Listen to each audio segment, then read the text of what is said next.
Can a textile design be a trademark? The answer is yes, and I'm going to spend the next 4 minutes talking about that. I'm Angela Langlotz, trademark and copyright attorney. I go live here on weekdays to talk trademarks and copyrights. If you have trademark or copyright law questions, drop them into the comments below this video. I'll answer them on a future live. Now, there are some unusual sorts of trademarks that we have in the marketplace. And one of those trademarks that people don't commonly think of as being a trademark is textile designs. Now remember that anything can be a trademark so long as it's distinctive as to your goods and services. In other words, it allows consumers to distinguish your products and your services from other people's products and services.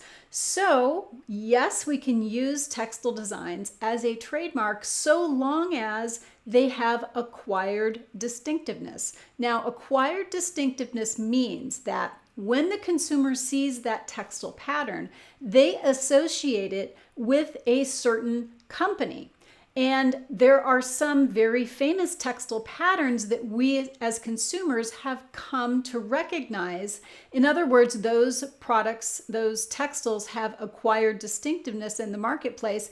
And, excuse me, it allows us as consumers to recognize that those products with those distinctive patterns come from a certain company. Let's give a couple examples. So here's one that's pretty famous. This is Gucci and their Gucci canvas.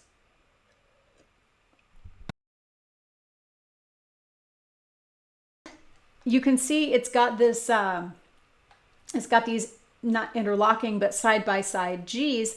And Gucci uses this on a number of their products, most notably their bags, okay? But you also see it in other textile designs for clothing. We can also maybe, I don't know if this is as strong as a trademark, but this is their Gucci web design. You see this in their straps and sometimes in embellishment on their bags. And again, this distinguishes the Gucci products from other products that don't have this sort of ornamentation.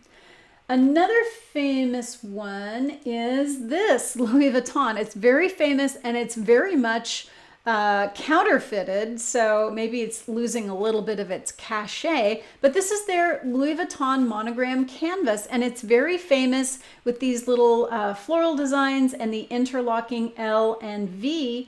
This is one of the most iconic textile designs in the clothing world and the accessories world today, and you see it on many of their bags. It's their flagship monogram canvas, and you see it on a lot of their high-end merchandise, bags, trunks. I think I've even seen clothing with it, things like scarves and other accessories, key cases, right? So this has been used since the 1800s on their goods and services, so it's pretty safe to say that it has acquired distinctiveness in the marketplace. The last example that I'm going to give is Fendi.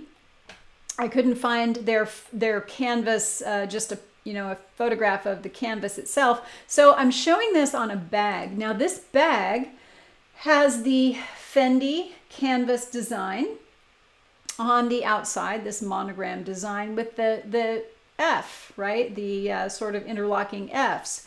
And again, this has become distinctive for their brand in the marketplace. In other words, when people see that design, they know, aha, that is a Fendi bag. So here's how we know something has acquired distinctiveness. It's acquired distinctiveness if we can look at the product and know just from looking at the textile design what company it's from.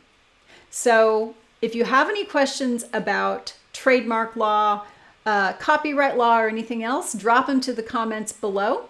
You can find me online at TrademarkDoctor.net. I'm also on YouTube at video.TrademarkDoctor.net/YouTube.